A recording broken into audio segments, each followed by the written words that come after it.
जय जय छठ महारानी जगत के स्वामी है। जय जय छठ महारानी जगत के स्वामी है। छठी मैया हमरो पर दियो ने ध्यान करब तोर पावन है।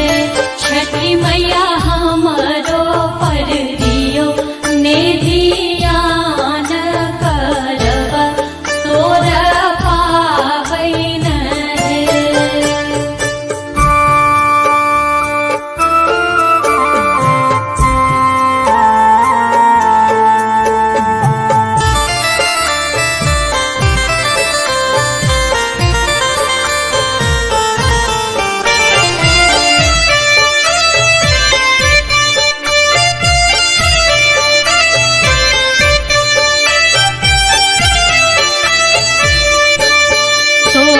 कृपा सफल पावे महासुख आवे है। तोरे कृपा सफल पावे महासुख आवे है। छठी मैया धन तोर महिमा अपार परमा पद पावय है। छठी मैया हमरो पर दियो ने ध्यान करब तोर पावन है।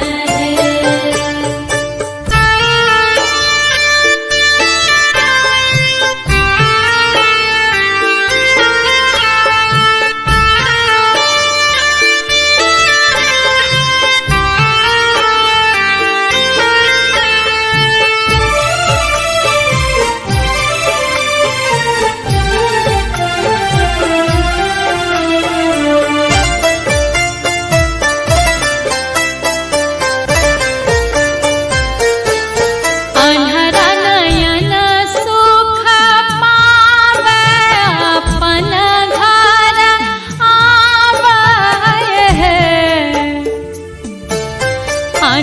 नयन सुख पावे अपन घर आवे है। छठी मैया कोरिया पवित सुंदर काया मगन भय नाचय है। छठी मैया हमरो पर दियो ने ध्यान करब तोर पावन है।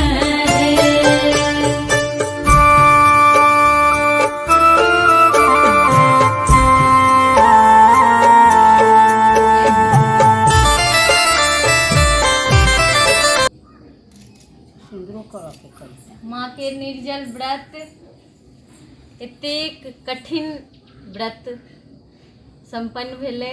हम अहाँ से खोज लेलहुँ। जय छठी मैया।